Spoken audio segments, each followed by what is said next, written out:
Shalom. I am going to pull up this meme that Nick made, which was hilarious.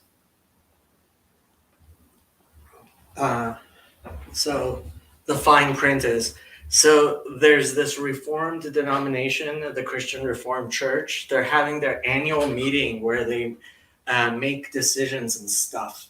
Anyway, there's this pastor guy in the denomination named Paul Vanderklay who has a YouTube channel that sort of blew up during the Jordan Peterson thing. Anyway, he's covering these meetings, hashtag Synod CRC, and yes, he's got the hashtag wrong, on his channel. He couldn't, typo, do it last year. It's a long story. And anyway, I'm just refreshing my feed until I can listen to more of his commentary. Me? No, I'm not Reformed at all. Barely even Protestant, to be honest. And I retweeted it. I feel personally attacked. I do feel personally attacked. Barely even Christian, to be honest.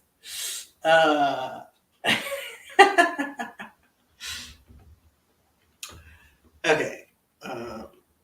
So I have to admit, I've been venting on the CRC Twitter thing. So the reason I'm doing this is we delayed the Hebrew Bible study tonight because I was supposed to have construction in my kitchen, but the guy didn't show up, and Jason's going to be late too, and so I was gonna. So maybe Jason will be on. He just texted me. Maybe he will be on earlier, so we'll actually get the Bible study going instead of wasting our time with this Christian stuff.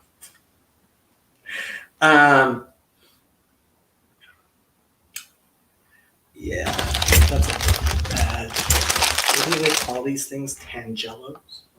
What do they? Mandarins. Murcut mandarins.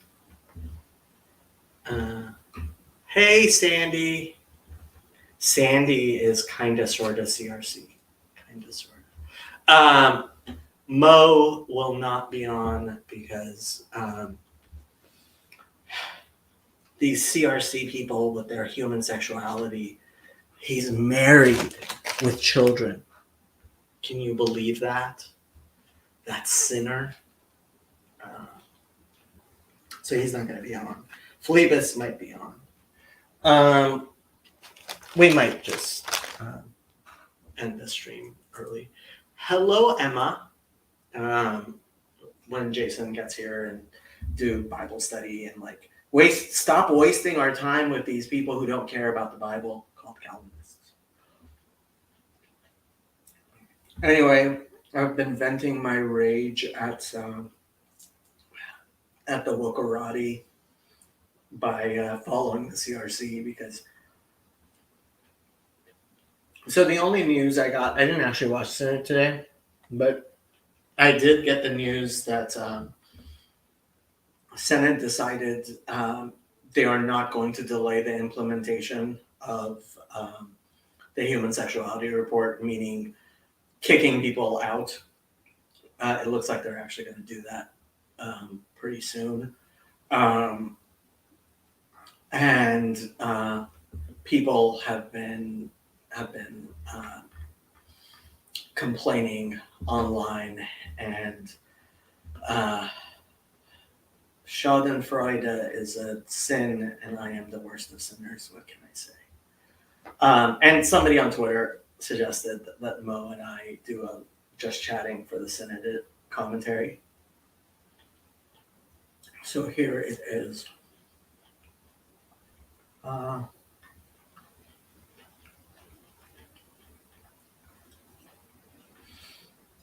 Here, I'll show you guys my my silliness, getting into fights with with supposed CRC members online. Appeals to God's word in defense of a traditionalist position is lazy and demeaning, as if others who disagree with that position don't love and honor God's word. Do better, CRC Synod, with 27 likes. Do better, because that isn't woke bullshit. I replied, not as if, yes, the vast majority of the people who disagree, in fact, very much, neither love nor honor the Bible at all. So tired of hearing that there is no biblically defensible position for support of SSM, same-sex marriage. Classis Grand Rapids East, so the CRC is, for those who, I don't know who would be watching this who wouldn't know what a Classis is by now, but so the CRC has churches, classes, which are kind of like dioceses, and then they have synod, and that's like the entirety of their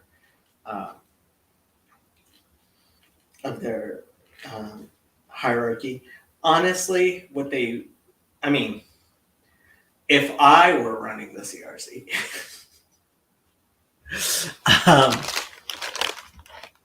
I think they need to join a larger world organization that isn't just Dutch, that has is actually so they have the 3 forms of unity: the Heidelberg Catechism, Belgic Confession, and Canons of Dort. Why I know this stuff? They really need to join a worldwide Catholic 3 forms of unity Protestant organization, so that they stop being like a bunch of frozen chosen and actually have a,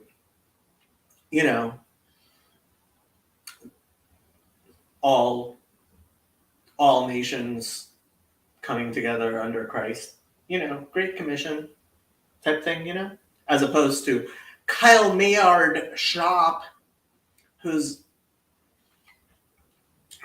Classis GRE literally wrote a 143, I'm guessing 143 page study on it. It's 7 years old. Read it, CRC Synod. And Mr. Mao responded, 7 years. Read and reviewed by the Human Sexuality Report Committee. Spoken by A1B to Committee 8 last year.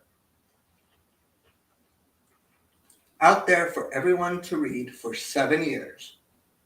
I will stop my rhetorical confusion to say, it is obvious that this argument is not biblically defensible. It is revisionist, contrary to God's word.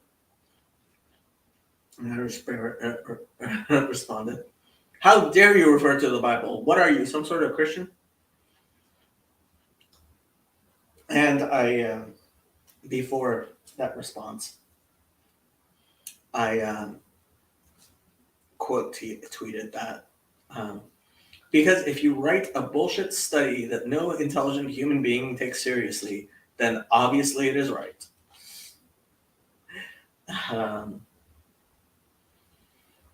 And this is not CRC stuff. This is not CRC stuff. Not CRC stuff. See, I'm not all preoccupied by the CRC. Not CRC stuff. Kind of, sort of not CRC stuff. I have to say, you seem to assume that I am somehow not accepting of trans people or gay people or any other people, which is really silly. Yeah, I got into a thing with somebody who may in fact be watching right now. I don't know who this Aiden Chalka guy is. Is that Phlebas? It is Phlebas. I made it. And there are people making. Can you hear me? I'm not on too often, so. I can, in fact, hear you. Yes. All right, let's do this. Uh, I was hoping Mo would be here because he is a pastor, and whatever, it'd be interesting. But he can't make it, so that's cool. So, according to Nick, who made that wonderful meme, which describes me very accurately, the average person using CRC Synod is following a Matthew Pajot matrix chart. They don't use arguments; they just manipulate language. Yeah. So I made a whole list of thoughts quickly, and Go ahead. I totally agree with Free William. Like, I was actually a little bit surprised how much, like, I don't know, I'm going to call it DEI language was inserted into the documents. Like, just by using the language, it feels like they cede half the argument. Okay. So this is magical language that the people on the left have. Yeah. And people on the right don't care about at all. And so they're like, if you want me to bow down to your magical language, I will go ahead and say all of the words, right? Inclusion and all that DEI. DEI is diversity, equity, inclusion. It's woke speak. Yes. Yeah. But even like there's a bunch of assumptions. There's a lot of radical, it's called radical now, thoughts in Christianity where, I don't know, like Christians are supposed to put the Imago Dei first, and then, you know, you're an image, and you're not supposed to. They describe everyone as LGBTQ plus, blah blah blah, and they put all those identities, and it's very implicit. Like, I'm born this way, I can't change. How do you accommodate me? And so that's all the language, and then they're trying to say something different. Should I introduce myself, by the way? Probably. You should introduce yourself. All right. I follow Paul, but anyways, so Paul often says I'm in the CRC, and I don't bother correcting him, but I grew up in the CRC. You're not in the CRC? No, we no longer, there's no local one. So most of my family, like all my extended family, is in the CRC, but there is no. But the irony that everyone who is so involved in this in this debate, like none of us are CRC. Yeah, but I mean, they baptized me, and I went to their schools, and all of my ancestors are CRC, and most of my extended family is CRC, and so I don't know. We're all still CRC, and then once you leave the CRC, you realize everyone thinks of you as CRC because you're Dutch, so you just you don't get to leave, really. So it's like the Mormons I was talking to yesterday. Yeah, we probably would be there, but there's not a good local church. So, well, it's not close. We go to a church that's 5 minutes away. Like, it's a 5-minute walk, which is sort of important. And it's funny, that church is turning out to be more conservative than the CRC, which we didn't know 10 years ago, but sort of the way stuff has gone in Canada, the church has had to speak up more, and yeah, it's ended up more conservative. Maybe not than I grew up in a rural CRC, so there's kind of a rural-urban divide that is always at play, as you can probably see in Synod, because the guys from the cornfield are like, enough of this, and then you get someone from Classis Toronto who starts weeping on stage. But anyways. So I think today is the actual graduation that PBK had to go to, which is why you couldn't go to Synod. Either that or tomorrow is. And I think that's why he hasn't said anything. I'm not seeing comments. There we go. There you go. Yeah. So, yeah. apparently graduation is a big deal in the States. Like, we do not think of it like you guys. We would just skip ours sometimes. Like, it's just not a invite your whole family. I don't know. Yeah, we don't have. I mean, you guys have a lot more ritual up in Canada. You have more civic ritual than we do Okay. because you guys have a queen and you guys have. Well, now you have a king, King Charles. You must love King Charles I don't think about. III. They purely exist to like make the laws work. Basically, everything goes up to the king. But practically speaking, we get a little angry. So the king has a representative called the governor general, which can be really annoying because it's someone who basically spends money. And so we get a little annoyed at that, but we don't really think about the royalty too much. Although, like everyone else, we did like Queen Elizabeth, so there's that. Everybody liked Queen Elizabeth. She was a good queen. Yeah. Yep. Yeah, and Charles hasn't been as bad as I suspected he would be, but he's new. So let's get back to it. Yes, CRC. Yes. Yes, I mean the language stuff. The whole left playbook is like the whole thing is affirmation equals love, right?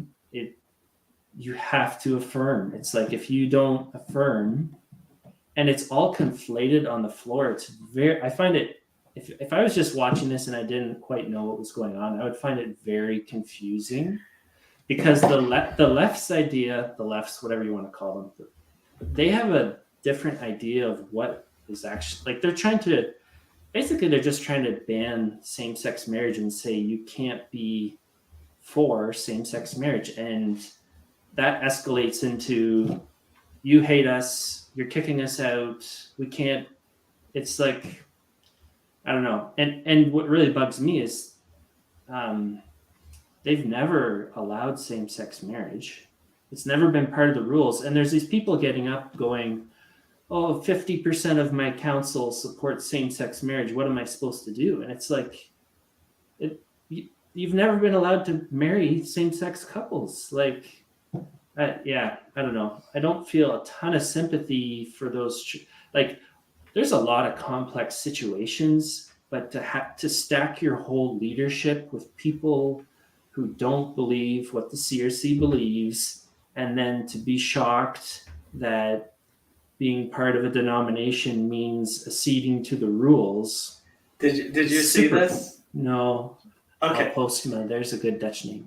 Yeah, so Al Postma. Oh yeah, this thing. Yeah, so Al Postma is Transitional Executive Director for CRCNA in Canada.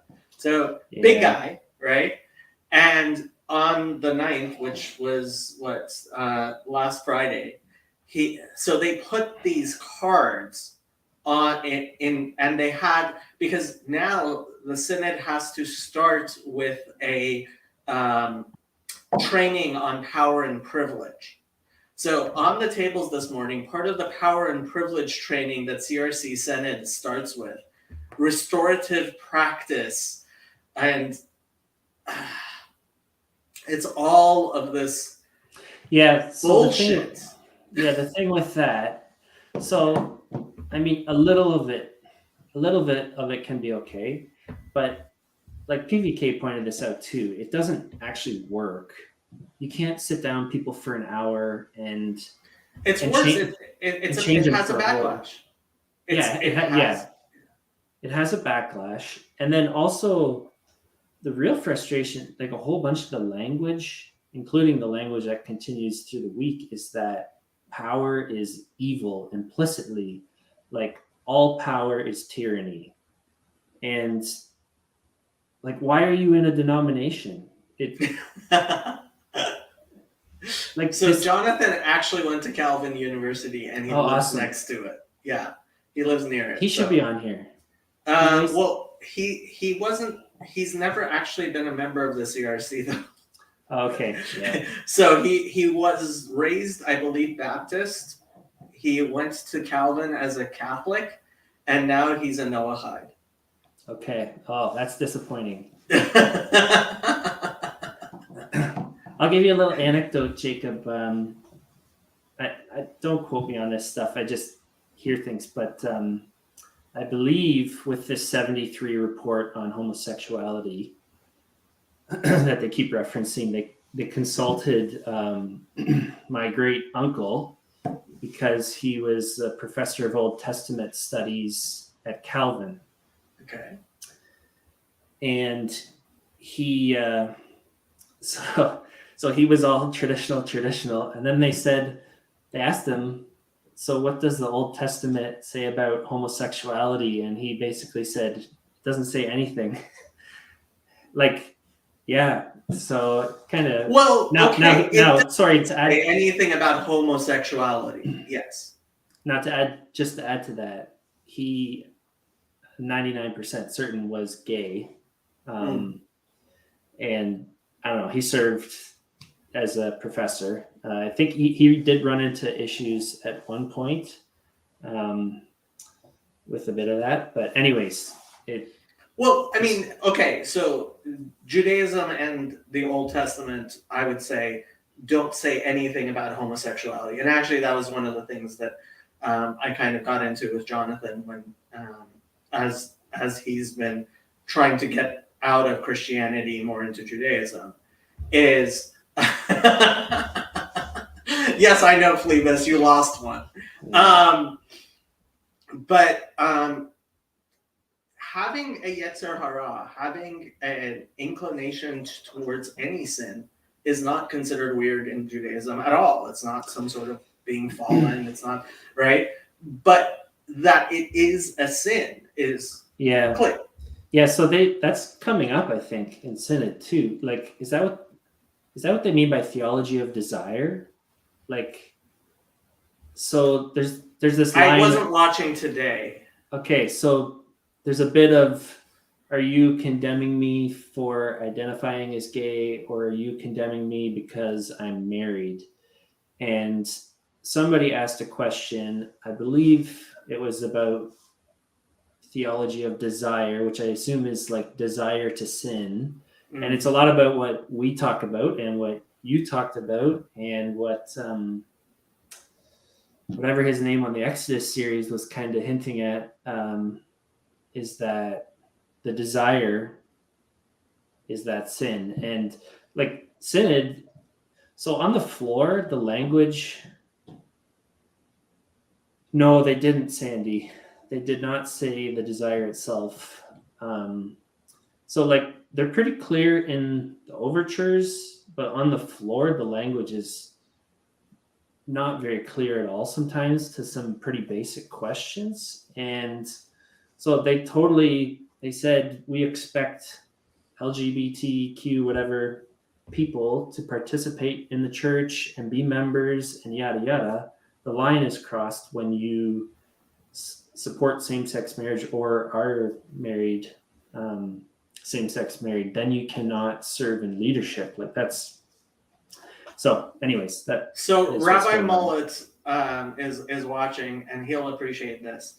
Rabbi Breitowitz, his official stance is that an Orthodox Jewish synagogue can have as members a same-sex couple living together who join as individual members, but not as a couple. Yeah. And that's a little bit about what I was saying about seeding the language. Like in the Christian worldview, at least the traditional one, there is no such thing as same-sex marriage. Like that's not a marriage. Well, yeah. So you can't even just all this little language stuff that sort of sneaks in, and it just becomes very standard to say same-sex marriage. And now, are we going to accept it or not? Like already you've sort of legitimized it. And if your position is it's not even a marriage, that can change the conversations and so can even change the rules. Like people are asking, okay, what if I join and I'm already married? Well, if your church's position is that that's not even a marriage, I don't know how that plays out in really practical terms, but I think it changes the conversation. Like people are like, am I supposed to break up? They asked on the floor today, am I supposed to break up marriages? And well, there's like that changes that answer, right? Well, it's not a marriage. It never was a marriage. So yeah, break up.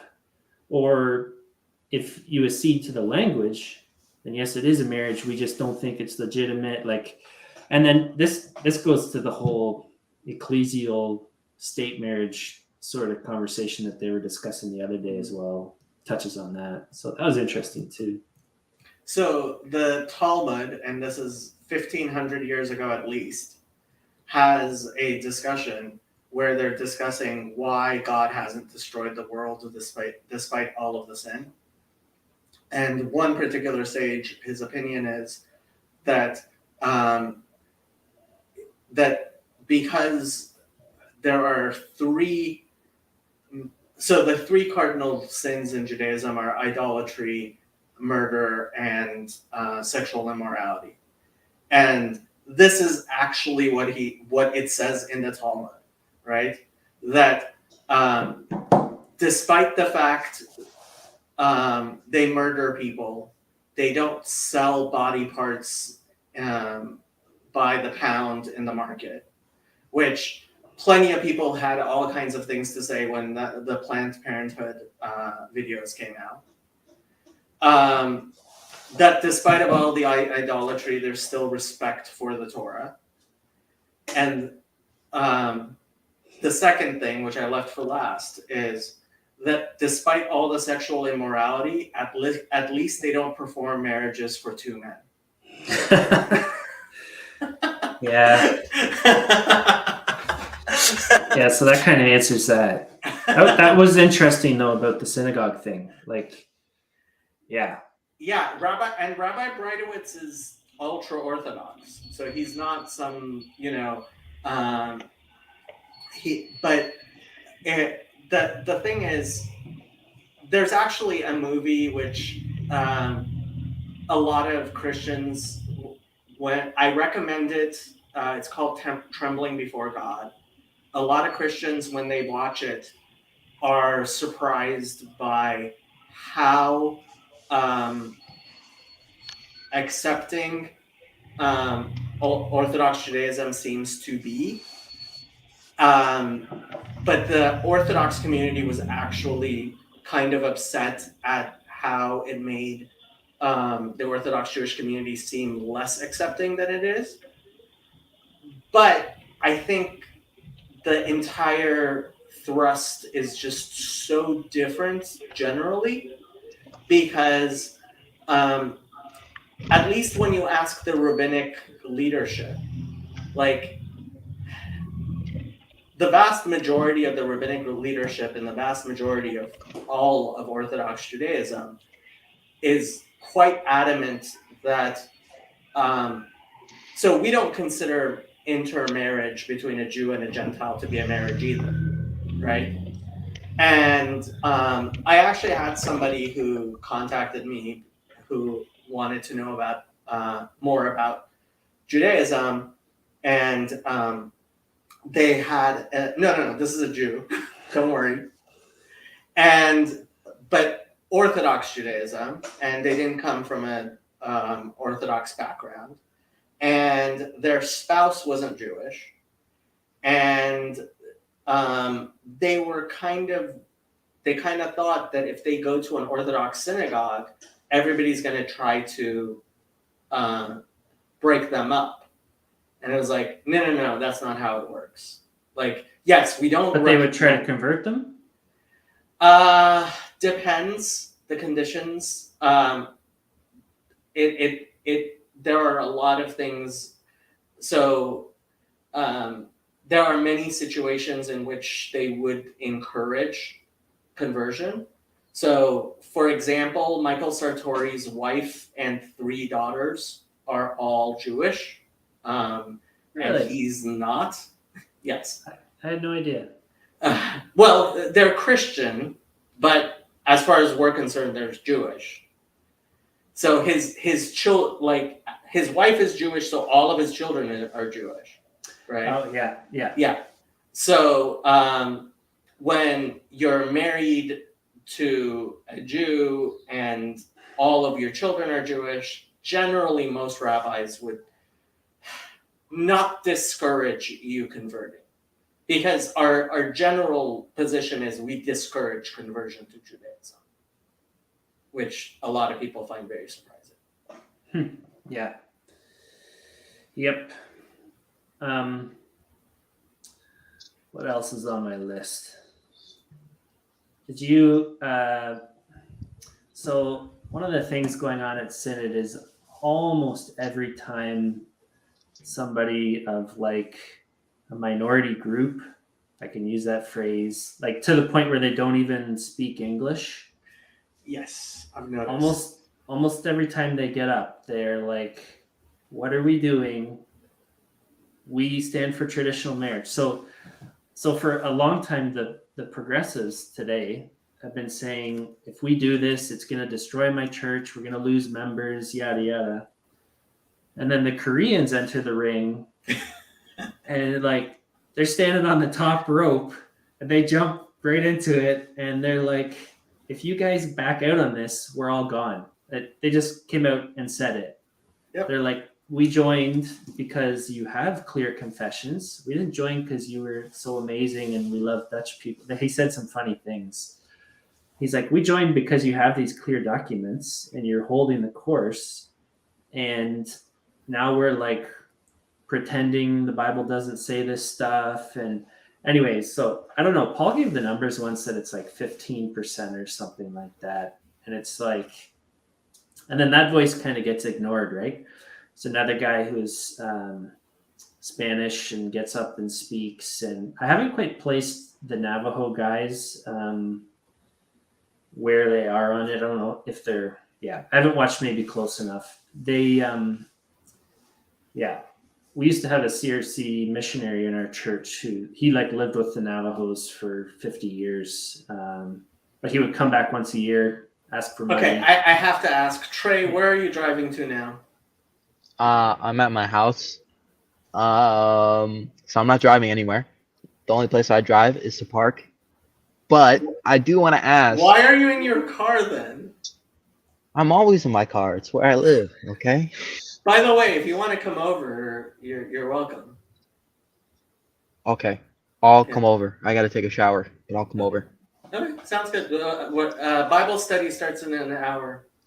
Oh, okay. Okay. Yeah. Okay. I'll do it.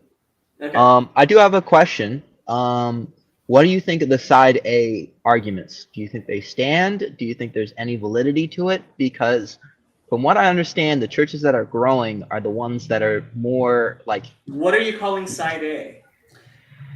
Side A and side. Wait. Am I wrong? There's side A Christianity and side B Christianity, accepting versus non-accepting. Do you think that there's any validity to their arguments for accepting same-sex marriage? General question. So I haven't looked up that whole side A, side B thing, but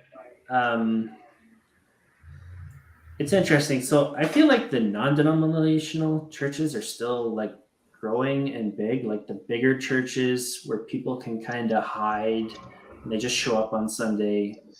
I feel like they're still fairly large, but yes, denominationally, I think you sort of do have to draw a hard line to grow now.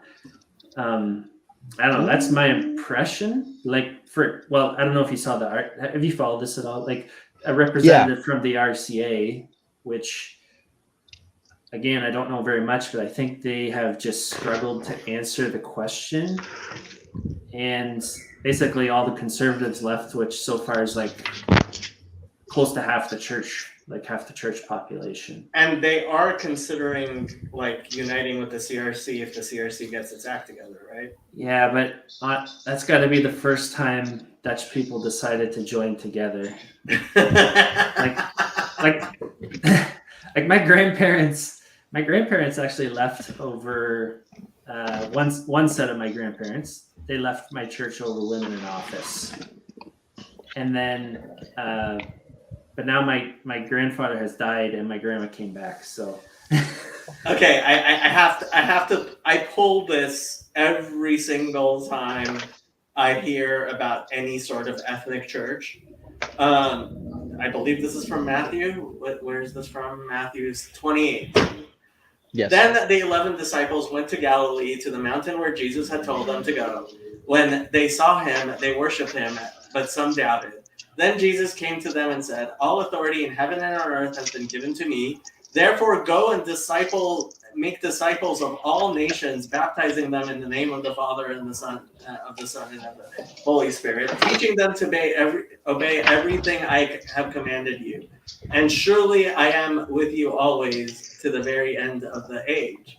Okay, so And- how are you interpreting that? How do you have an ethnic church? Oh, because the passage says that nations are the proper division of the church.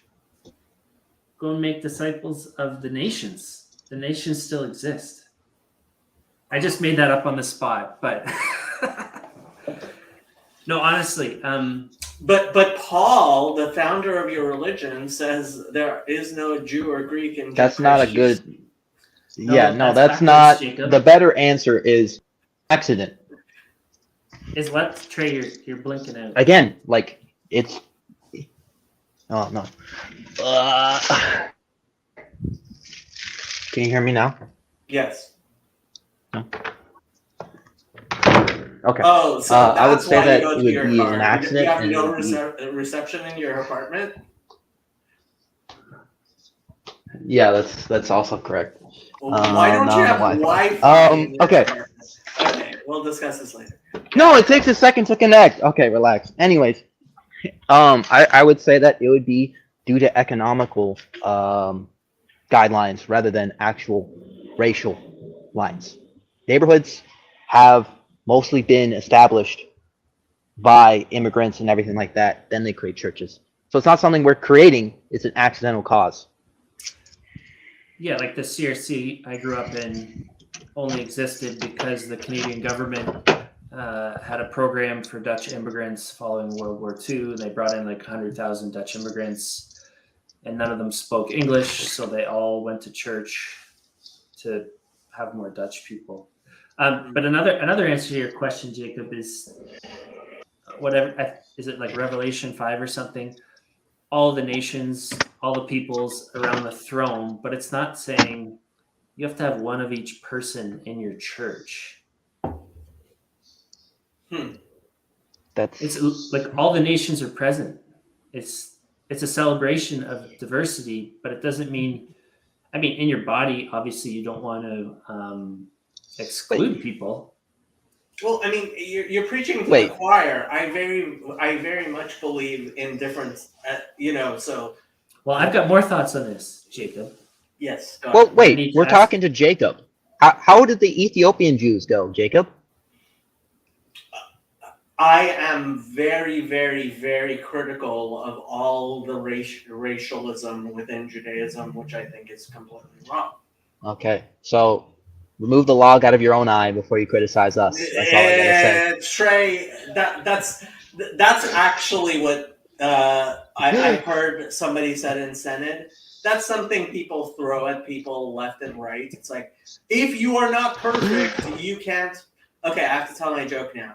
So, a woman who's accused of adultery is brought to Jesus, and Jesus says, "Let he who is without sin cast the first stone."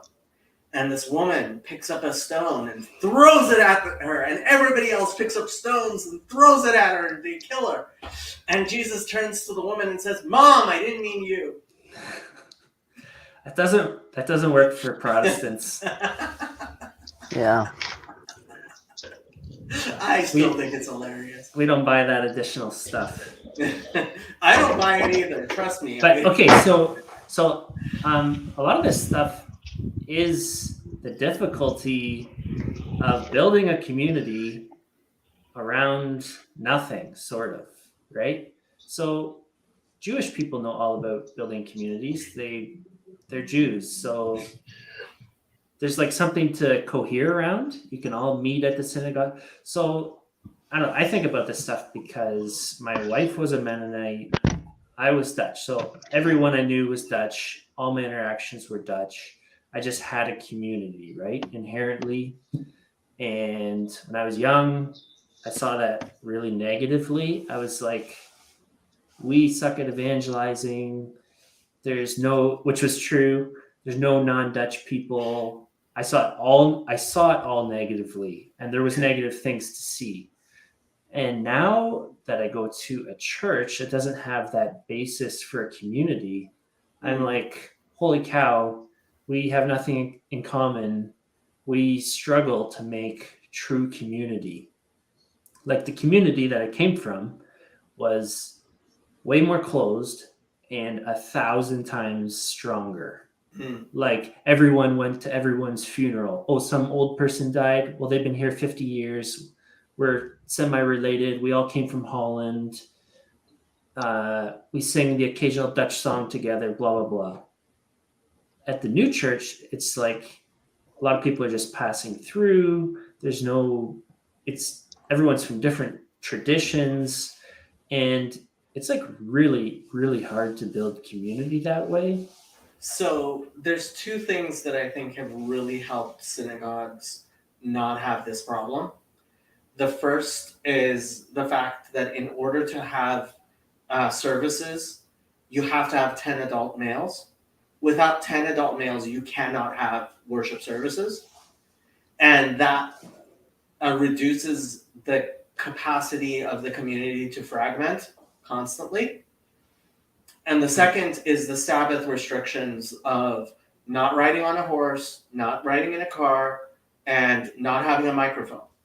And we got all that stuff. Oh, right. You guys are Sabbatarians, right? Well, sort of. Sort of. But it's all slipped away. It was very serious a long time ago. Being able to walk to synagogue or church, I think, is really, really important. Yes, Sandy, I do sing Ira Zighod. In the Hoya, glory to God in the highest, and peace on earth to the people whom he loves. And it's a famous Dutch hymn. I think Dutch people still sing it around Christmas or stuff like that, but you'd sing it in English and Dutch, and so all the people my age who were born in Canada, we would sing it in Dutch, even though okay, yeah. I don't have it in front of me, and I sang it in Dutch. I don't know the English. I sang it in the language I couldn't speak. So anyways, with the CRC, they attempt to build a community around confessions, right? And I think I'm not very smart, but this goes back to this bounded set, center set stuff, right? And I'm probably saying this all wrong, but a lot of people see this stuff as walls, and then PVK's over here talking about ideals and stuff, and he's sort of seeing this as this is what we cohere around.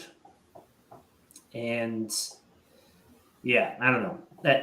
That Trevor Mao guy you were following on Twitter, he tweeted something, or he said something, maybe it was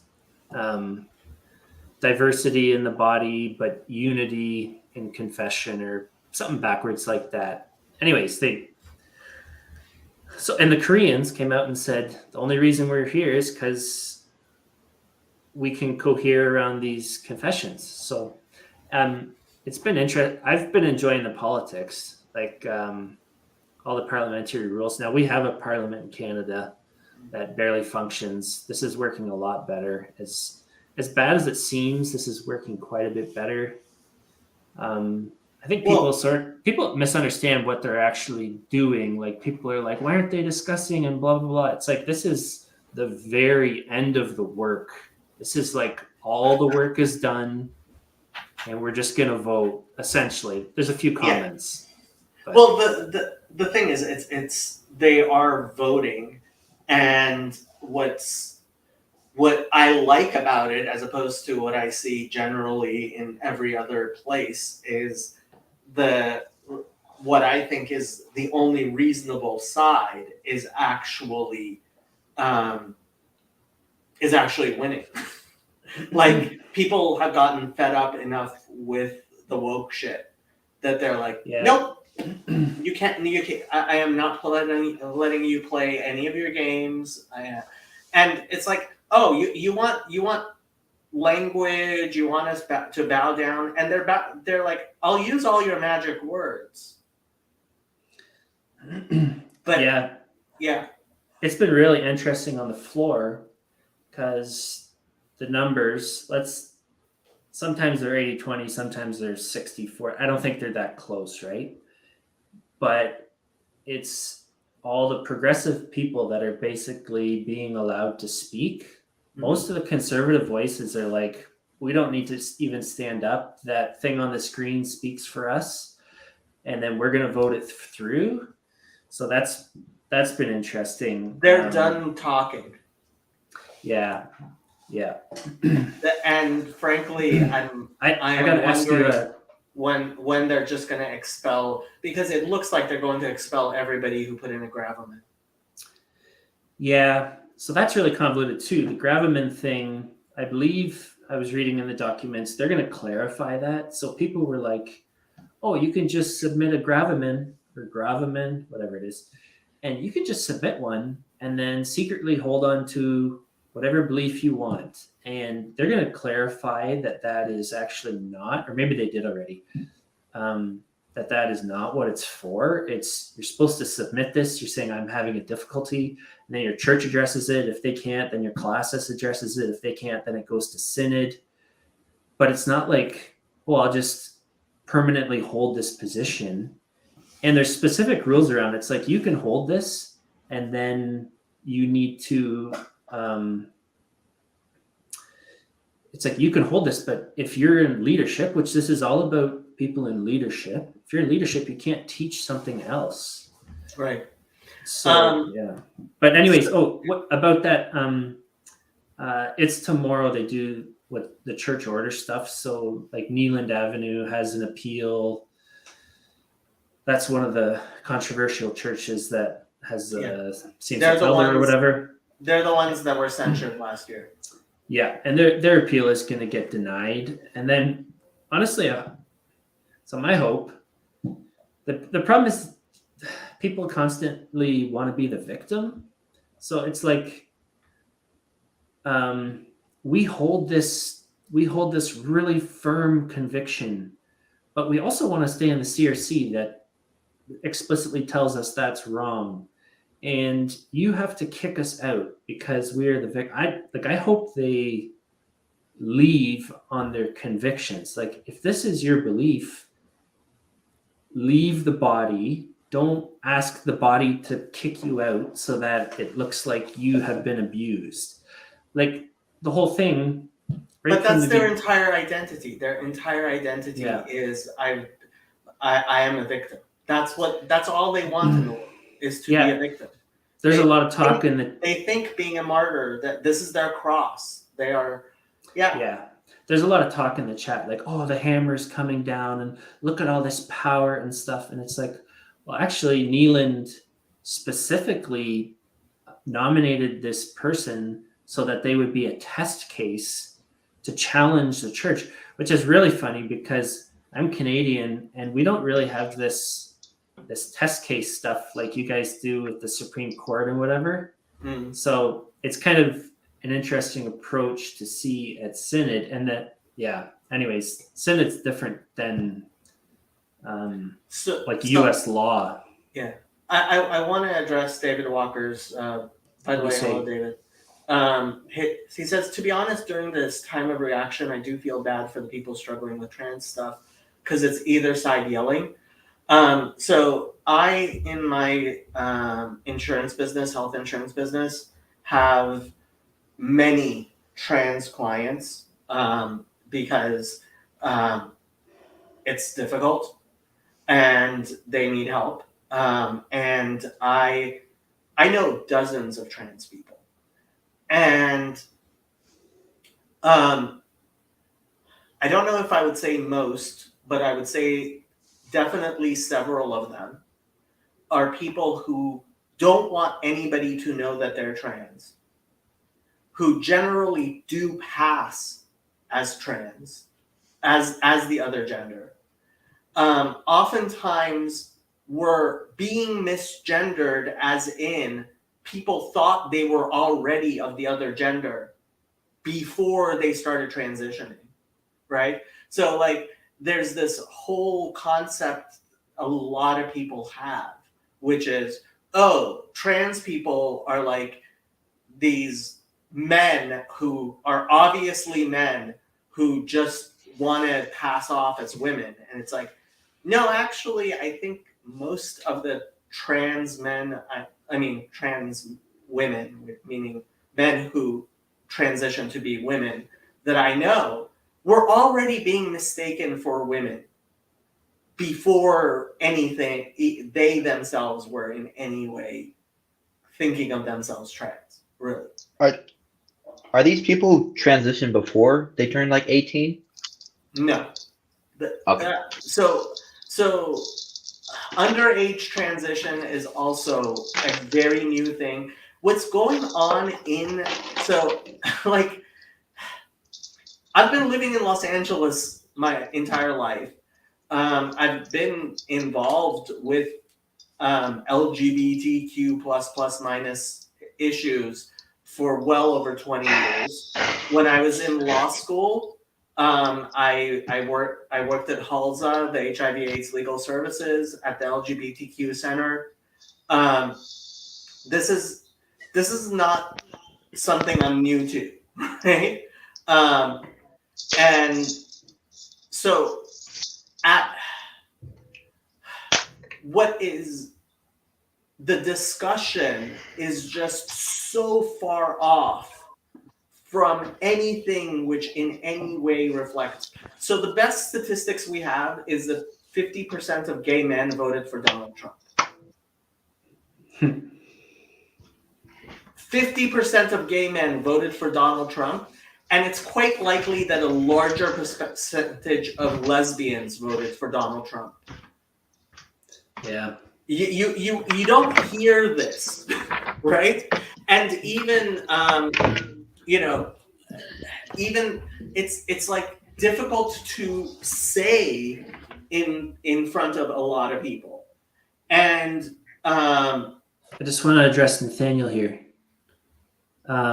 This is interesting because it basically is always conservative splits. Like the split that my grandparents went with to the URC, it was like 60,000 people who said, no, women do not belong in office, and they split away.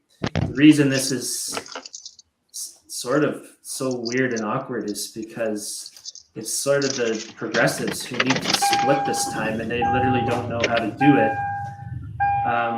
Especially because a large part of Calvin is, well, in this Grand Rapids East, I don't know, maybe he left, but is Calvin actually in Grand Rapids East? Like, Neeland is like 20 minutes away from the campus, right?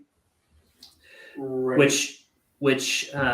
So there's, I mean, Grand Rapids is like all CRC, so I'm sure there's all flavors of CRC, but I did find it interesting that they're gonna leave the gallery open because people from Neeland probably live 5 minutes away and can just pop over and make their presence known. But I mean, the gallery behaved today. Maybe that'll continue. So, yeah. Well, I think the protests will probably be when the votes come down, which apparently is going to be tomorrow.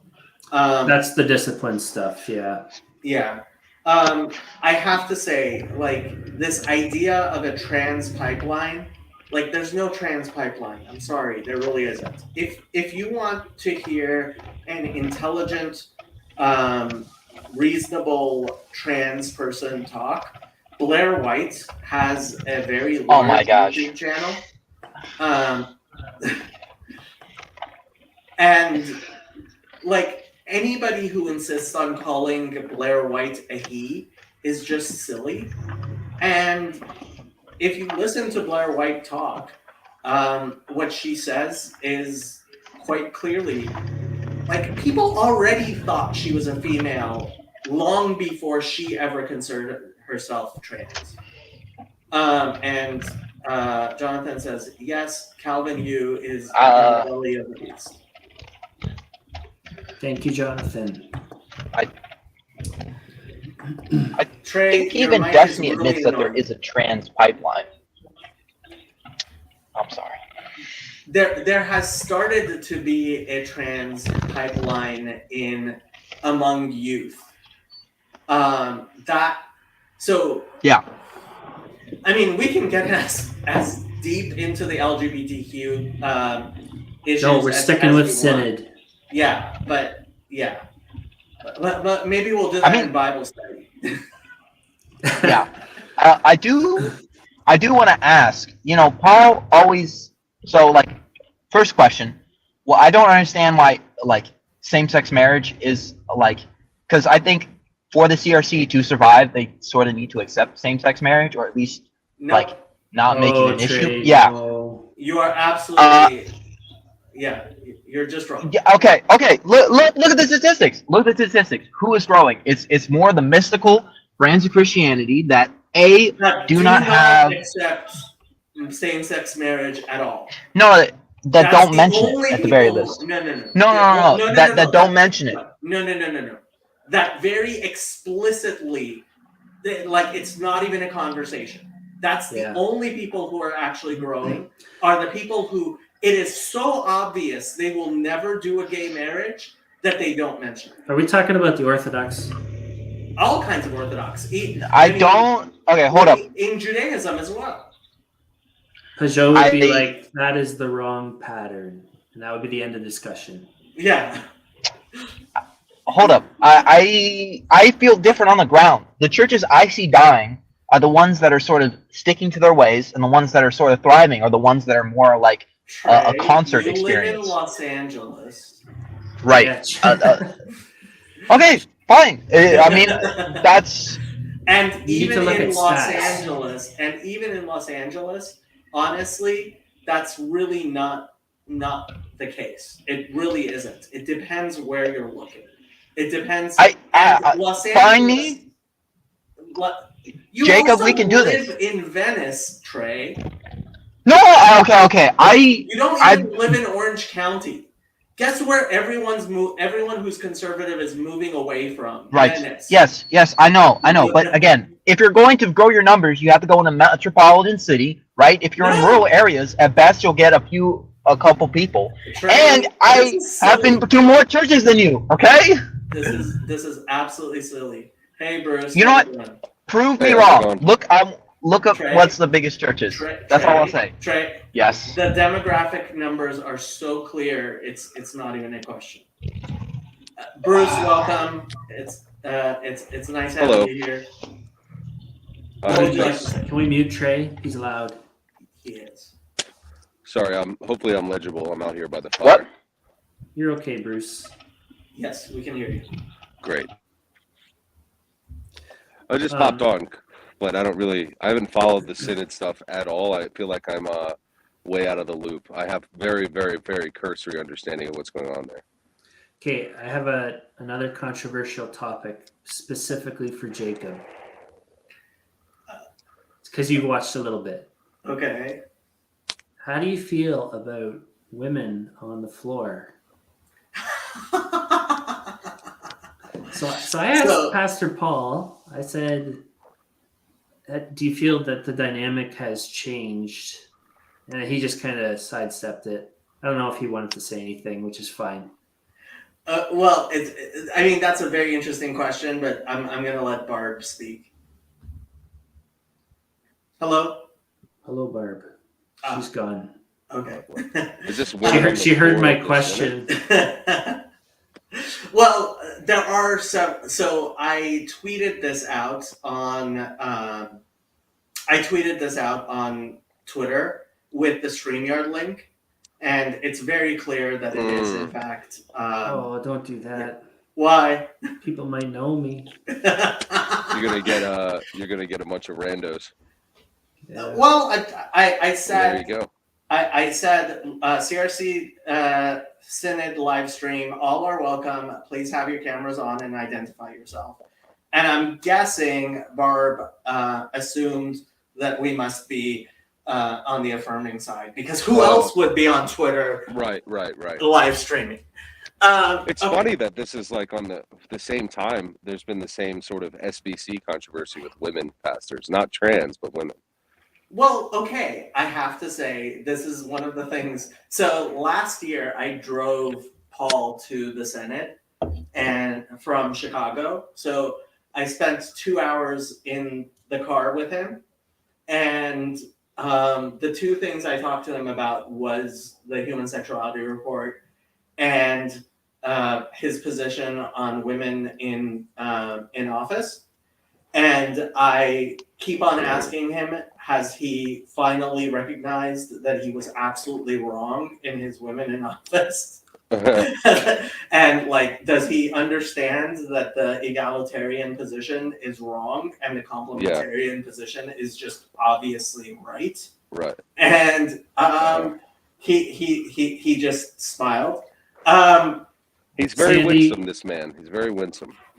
Sandy, I don't know much, Sandy, but I really feel like they're not going to tackle WECO again, the women in office thing. I mean, even What's Paul the said the C other stand day, for? Church women office? in church office, I think. Okay. Even PVK said the other day the Koreans even have women, and they're like the most traditional people ever. I would be shocked, especially because even at just the local church level, as all these congregations shrink, they now actually need women to be deacons. At least It's in the less church. than ideal. I think it's less than ideal. Okay. These are circumstances, but it's not the prescriptive normative nature. The Orthodox Union, which is the largest union of Orthodox congregations, Orthodox Jewish congregations in America, has recently issued a responsa just a few years ago regarding ordaining women. And frankly, it is so universally applicable. I think it is so right in so many ways that I highly recommend Christians consider reading it. And what they say is that there is, despite the fact that there have always been women who have been in positions of power, obviously Deborah, the judge, there have been prophets, prophetesses, etc.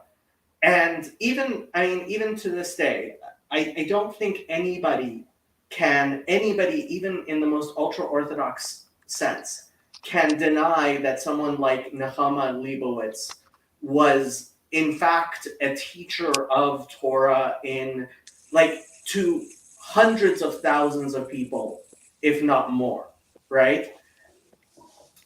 At the same time, there is a prohibition of women in actual office over men that the Orthodox Union said is integral to the Jewish position.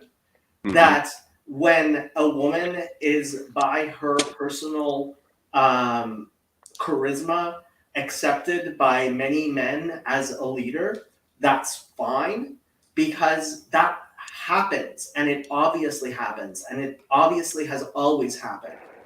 But that does not mean that she can occupy an office, an actual office of authority. And Nehemiah Leibowitz, from to the end of her life, the only thing anybody ever called her was Mora, which is what you call a kindergartner teacher. Mm-hmm. Right? Yeah, so it's less than ideal is the way I see it. It's not the standard. Yeah, it was. I think it's important that it's not an office. Like, you cannot put women in an office and expect them to get that authority. It just doesn't work. If a woman personally has that charisma, I don't think there's anything wrong with it at all.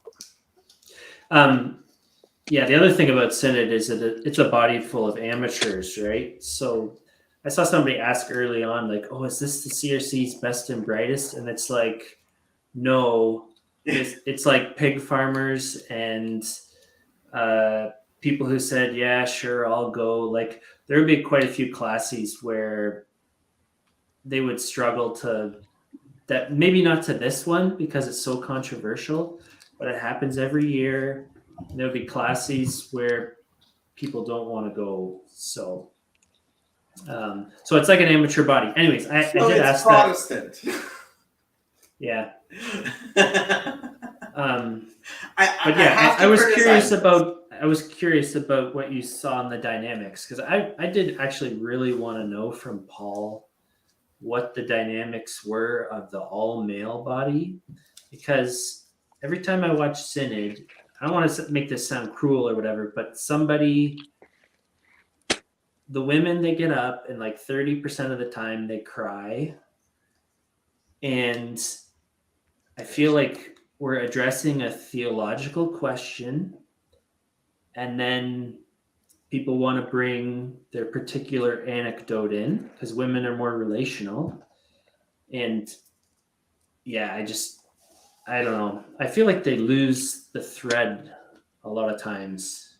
Yeah, I think it's also. I mean, I think you see that in the rise of charismatics because of the large amount of female leadership, and so you see those sort of emotional appeals being held as authentic in some way, and I think they're related.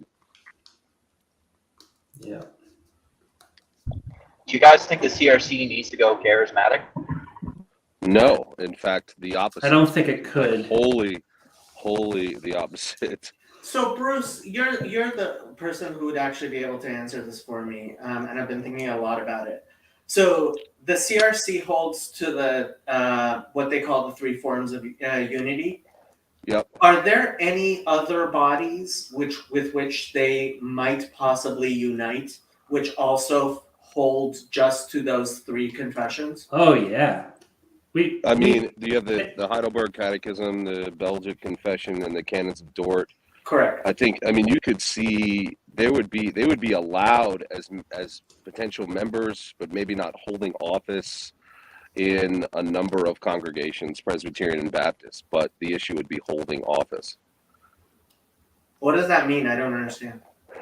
So, like, you could be a member in many of those churches, a confessional member, communion, but you wouldn't hold an office of deacon or elder or teacher unless you affirm the confession that they hold, which would be Westminster or 1689. What's 1689? Yeah, what is London, that? The Second London Baptist Confession of Faith. The second written- what? Baptist? Yeah, so you have the Westminster Confession of Faith, which is 1646, and then you have the 1677, but it was officially released in 1689, which is the Baptist distinctive of the Westminster. But they're basically word for word the same, with the exception of baptism and a little bit of polity difference. But what I mean is, these other churches, Westminster or 1689 Confessional Baptist, would not have them as leaders, teachers, unless they totally affirmed the confession. The CRC is pedo-Baptist. Yeah, so they would be more welcome in the Presbyterian position for sure, but they'd have to wholly confirm the Westminster standards or the Westminster Confession, and they may. There have been, congregations that are mixed before, three forms of unity, Westminster, but they're very similar. So, what do you think might be something that would keep the CRC from adopting the Westminster Confession? They actually mentioned a fourth confession that they were considering, but they turned down recently. Yeah, there's a couple confession? things. No, there's something called the Belhar Confession. Belhar Confession, that's it. Which, again, somebody could Google this, but I'm pretty sure that came out of South Africa as a response to apartheid, because there's all sorts of Dutch churches. Oh, it's anti-kinist? Well, that would be one of the things, okay. Probably. I don't know. There wouldn't be any significant differences between the confessions. The Westminster is just the one that people would hold to. The standards are more. There's more distinction around the covenantal theologies, and around Sabbatarianism, But in fact, many of the Westminster folks would affirm much of the three forms of unity.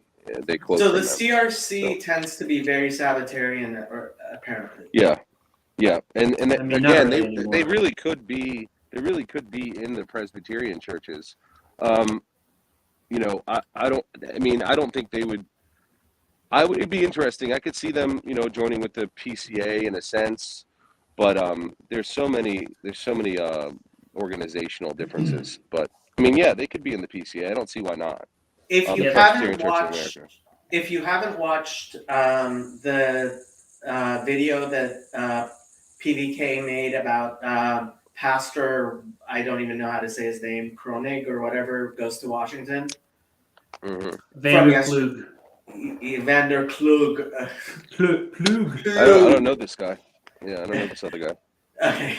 Yeah, he's just somebody who apparently is a great evangelist, actually apparently from Southern California. I mean, honestly, like, watching that video, like, it was like PVK was like, this is the working of the Holy Spirit, and in a sense, I agree with him. I think you really saw like the Spirit of God working in Synod at that vote, and like that it was really beautiful to watch. I think, Bruce, I would be very interested to see your reaction to that whole discussion and that vote yesterday. Yeah. I'd have to take a look at it. I could see many of the parishioners of the CRC-NA or the CRC moving to a Presbyterian church if things didn't get settled. But aren't a lot of the Presbyterians gay affirming and doing same-sex marriage? The PCUSA is. Yeah, the PCUSA is.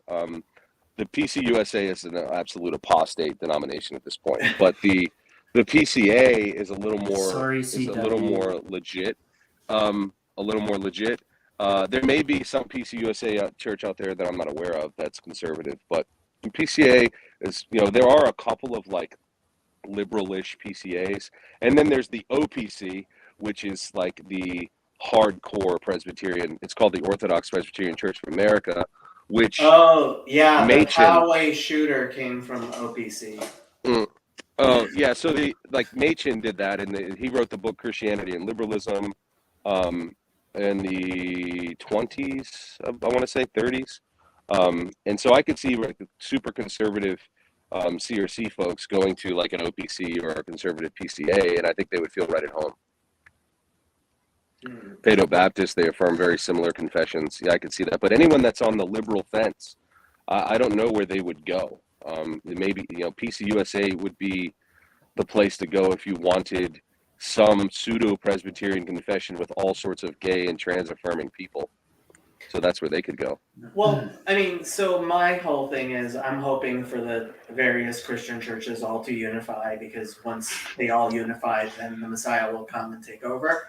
And so, like, I would love to see like the CRC stop being so particularly Dutch, frozen chosen, and part of a larger global thing.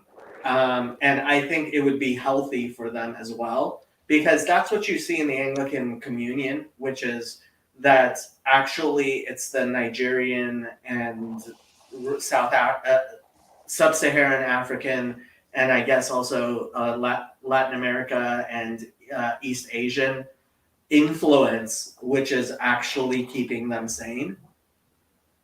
Yeah. Wait, Anglicans don't count though, do they? I mean, aren't they the most like liberal denomination? Today they do not. Not in Nigeria. Not in Nigeria. Yeah, there are conservative folks out there in the Anglican churches, but they are fewer and far between. Yeah, it's definitely more rare. Jacob, I have Go ahead. That's Sorry, funny Bruce. because that's happened in the Methodist Church too. Like the Methodist churches abroad in the world have broken off or are attempting to break off because of the liberal nature of the United States Methodists. Market, the Japanese market. Okay, so I am going to end this stream in about 10 minutes. Okay. Because we're going to have Bible study afterwards. Okay, we got things to get through. So, Yeah, go ahead. another controversial thing, Jacob. I have an apology to make to you on behalf of the CRC, which I no longer attend. Yeah. I was researching CRC history. Yeah, what'd you do? And it kept coming up that Paterson, New Jersey, Yeah. where PVK is from, was started as a Jewish outreach. And so there was actually,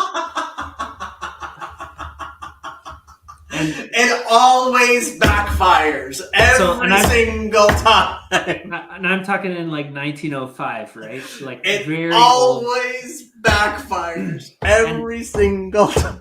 So I was reading these articles about all the good work we were doing among the Jews. And then there was a really interesting article where it said 2 rabbis came to the church meeting, whatever meeting it was. Mm. And they stood up and they said, if you keep trying to evangelize our children, we will perceive that as hostile or something along those lines. They were not happy about it. Yes. Anyways, I thought that was really funny that PVK is from Paterson and all that stuff. Yeah. Well, it's hilarious to me that every single time any Christians have tried to evangelize to Jews, it's always backfired. Like the entire Noahide movement was started by the Southern Baptist Convention trying to evangelize to Jews. Did you know that? Oh, no. Yeah, that's what happened. So they thought they were going to, they're like, hey, anytime we evangelize to any other community, we like adopt their language and we translate the Bible and we adopt as many of their, as much of their culture as is applicable to Christianity. So why don't we start making these synagogues, which are essentially churches dressed up as synagogues, right? And they started using Hebrew and having Torah scrolls and all, everything like being culturally appropriate to Jews. And like 0 Jews came, but a bunch of Gentiles came. And these Gentiles liked Judaism so much and learned Hebrew and stuff and started learning more about Judaism that is actually where the Noahide movement came from. And 50 years ago, there were zero Noahides. Now there's around 100,000, and it was basically completely all created by the Baptists. Yeah, that's the that sounds right. There's a whole other crew of like they're like Torah observant Christians that come out of these movements too. Yeah, all of this is a result Hebraic roots.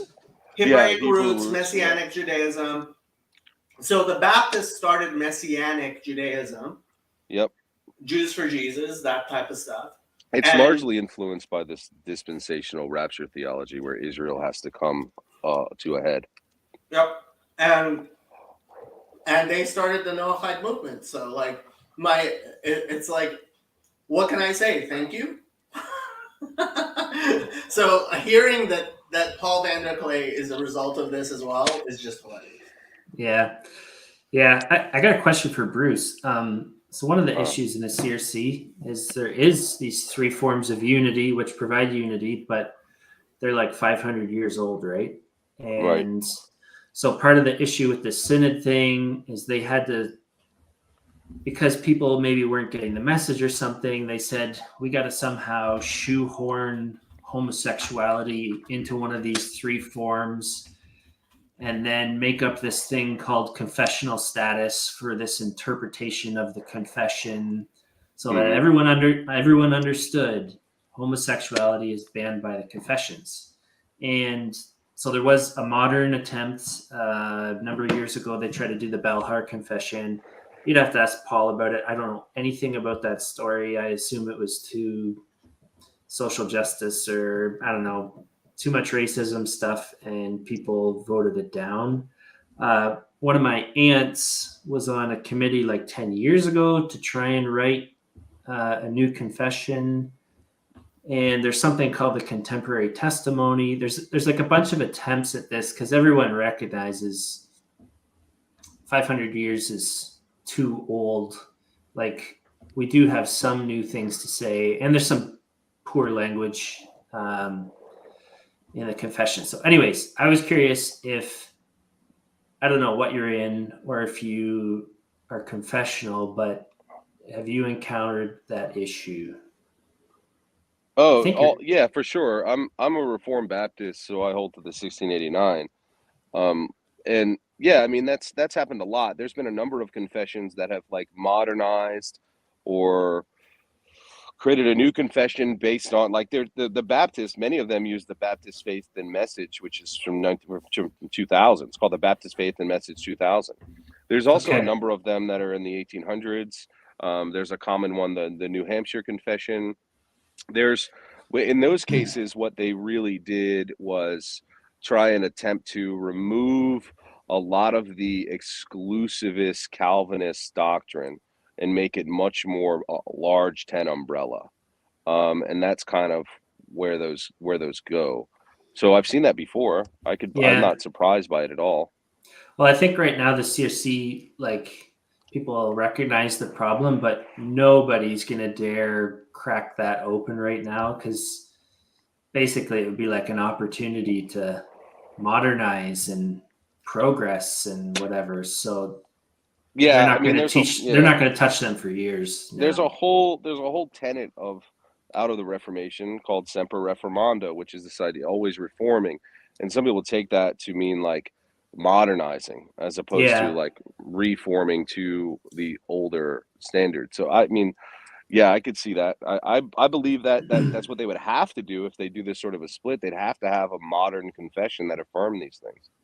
You see that on the floor of Synod a lot, actually, that sort of implicitly, it's like the argument is we used to believe the wrong thing about slavery and we used to believe the wrong thing about race, and we've reinterpreted these things, and it's like we're progressing, and this is just the latest barrier that we're going to look back in 50 years and we're going to think, how did we ever think that? And I think this is just such.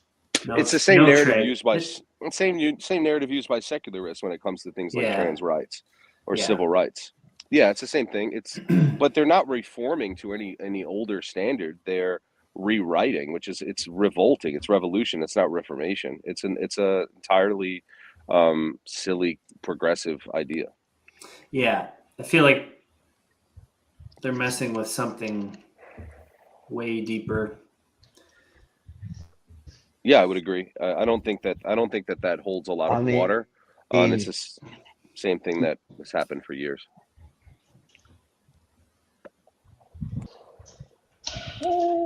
I mean, I do think that there is an argument that if you do uphold no same-sex marriage, you do have to uphold slavery is okay. I think in some sense, due to Paul's words and the mentions that they didn't outright ban it. I think that's an important argument. No, I think that's a silly argument by somebody who's never read their Bible. I mean, doesn't he think you can ordain man stealing in any way. You can ordain service. No. Trey. There is nothing. Obey your masters. Clear. No. Yeah. Trey, there is nothing so clear as the fact that the Hebrew Bible has a disdain for slavery. I'm talking New Testament. New Testament. If you believe that the New Testament, that Paul wasn't the type of heretic that I think he was, then you don't read Paul to be completely the opposite of everything that the Ten Commandments. The first of the commandments is, I am the Lord your God who took you out of Egypt, that from the house of slavery. Yep. Yes. That is an explicit condemnation of slavery right there. But Paul also says to obey your masters as a very explicit thing. And he doesn't advocate revoluting. You're absolutely right. Paul Right. was horrible and should never be listened to. But that's No. if you are willing to read Paul as being opposed to what the Bible clearly teaches, which most Christians thankfully are not. You have to read Paul I- with the rest of the scriptures, is what he's saying. Oh, okay, then why can't we do? Okay, So I would so at when he least. says- So when he Partially says obey your explicit masters, yeah. So when he says Yeah. obey your masters, you also have to take into account the Jewish scriptures and whatever. Although interestingly, with the rest is history and Tom Holland and whatever, that passage is a bit more challenging because Tom Holland, whatever they were talking about, they were basically like slaves are constantly sexually available to their masters in the Roman Empire. And then you read Paul saying slaves obey your masters, and it's like, oh, that is a whole different level than what people normally think of. Oh, you have to keep, making supper. Well, this is what I I mean, tell Ephesians- Father Stephen. Look, I don't think it's actually a valid reading of Paul to try to make Paul actually make sense. But I prefer that Christians try to make Paul make sense than actually read Paul as I would. No, And I- look, those are your two choices. You can read Paul No. like I do, which is against the rest of the Bible, or you can Yes. try to you can read Paul Dude. as going along with the Bible, which means not the way you were reading him. no. Well, hold Yeah, up. Ephesians 6:5-8. Just read that to me, and then let me know what you think. You want to know what I think, or you want to know what Bruce? It's not Bible study yet. This thing. Okay, it's not Bible study in yet. 5 minutes. All I'm saying is, even in the Old Testament, it doesn't advocate rebelling. Rebellion? No, overthrowing the state, does it? Overthrowing the state, but it explicitly says that if an escaped slave comes to refuge, you are not allowed to return him to his master. Now, Paul apparently didn't read that part, but that's beside the point. Well, that again, these were all points to Israel. No. If they were in Babylon, Trey, it Yes. explicitly we can- endorses slaves fleeing their captors. Explicitly. For mistreatment. Okay, No. okay, fine. I'll take that. Those are dictations to Israel. What happens if Babylon, if they're under Babylonian rule and slavery is allowed? Would they? You are Would still God's allowed- commandments? You are still allowed. If you can flee, you should flee. That's Okay. the Jewish understanding. Jacob, we're off topic again. How much Anyways, time do we sorry, have? sorry. You have like 0 minutes, but go ahead. Okay, I wanted to ask you about your boomer impressions. Oh, right. So, wait. yeah. One thing in context. So my family is sort of split. Yeah. Mo, I wish he was here because he regularly interacts with my brother on Voices, and me and my brother do not agree. And but also my dad is now whatever progressive. Okay. God have mercy And- on his soul. All the reasons he gives, I'm like, that doesn't have anything to do with theology. That's such a boomer reason, and you see it on the floor a lot too. It's like a sympathetic. Yeah. Well, how do I include my children in the church if they don't? Blah blah blah. Anyways, I was curious about your tweet about. Yeah, okay, they're older people and they're sort of boomers, but did you have like a legitimate critique? Oh no. So this is, I mean, it wasn't just it was also a comment I made on PBK's video. Like, watching Synod, it is boomers being boomers. Like, it's not just a matter of the technology and stuff. They seem to be completely unaware of where the culture is, where the young generation actually is, how things are progressing in our society, right? And So, like, when I say boomers, so whenever I see one of these white, usually women, but not always, um, uh, CRC members with a Dutch last name, And All- a stylish pair of colored glasses. always above the age of 30, probably usually above the age of 40 or 50, right?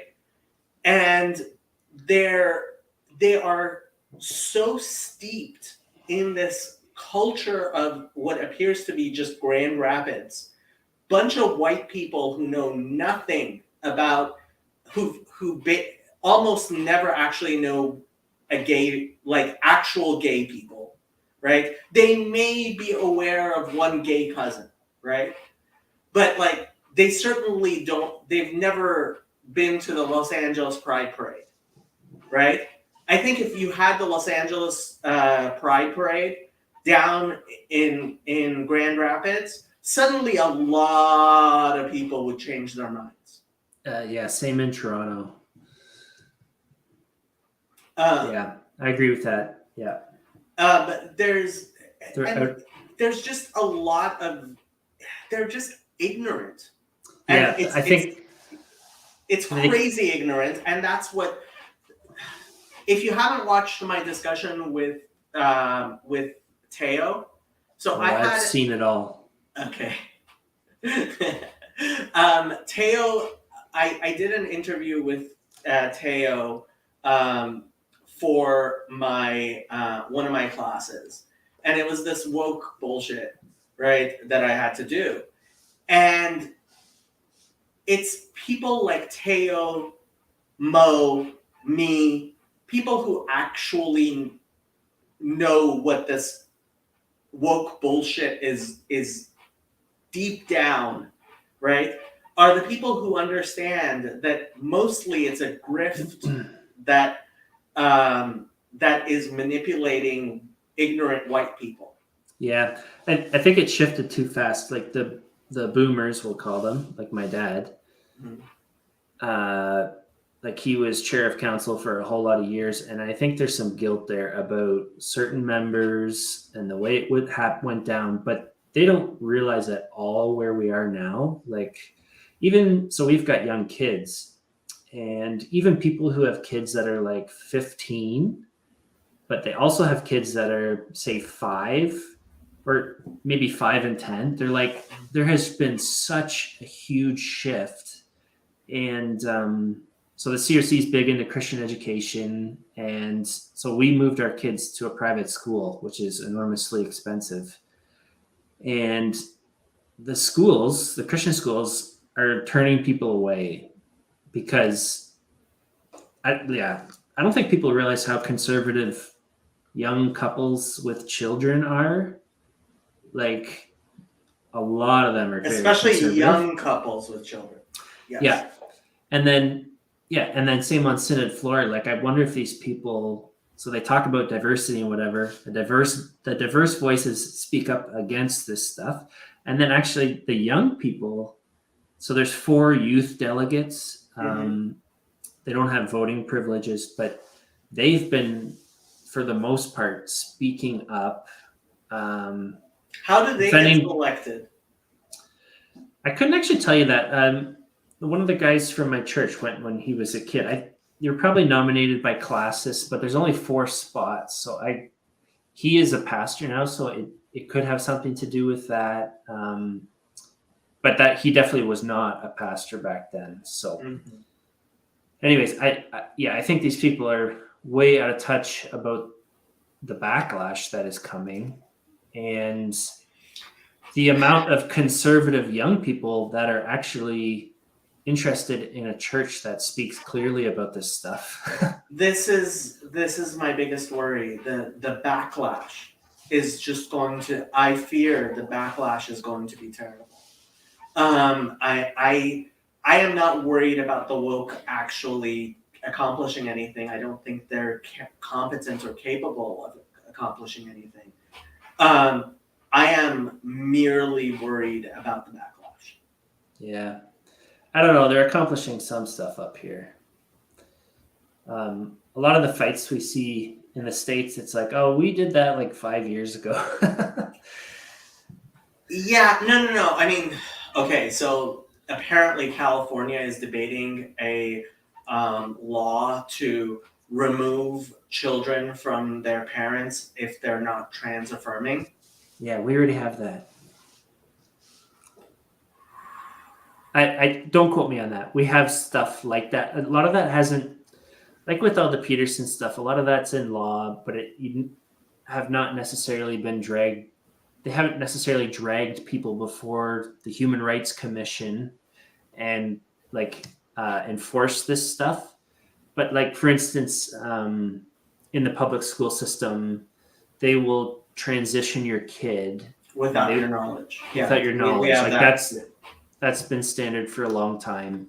Yeah. And then they passed the legislation banning what they call conversion therapy, which only goes one way, and happens to Honestly, the be the number one backwards. thing I've been telling any of my friends who will listen is take your kids out of the public schools and put them in Catholic schools. Yeah, that's a little different up here. The thing is, frankly, from everything I've seen, it is only the Catholic schools that you can in any way trust, despite the fact that obviously there's a lot of very left-wing Catholics and teachers and stuff like that. Yeah, the problem here is the Catholic schools are fully funded by the government, and the Christian schools, at least in my province, have specifically never pursued funding because they did not want to be influenced. So the Catholic schools are so close to public schools, it's pretty hard to tell the difference. And occasionally they run into issues and people are like, what are you trying to teach my kid? And they're like surprised, even though they send their kid on purpose to a Catholic school, they're surprised they're doing Catholic things. But well, the Catholic, I mean, this is the thing. Like, I ultimately trust the Vatican far, far more than I trust any other organization in this like crazy world. I trust the Vatican more than I trust the chief rabbinate of Israel. That's for sure. And Chezi loves hearing me say that. We are going to start Bible study soon. Okay. As soon going as to bed. Jason, yeah, you should go to bed. Okay, I am going to end the stream. Thanks, And Jacob. Bible study will be starting in a few minutes. Bye, people.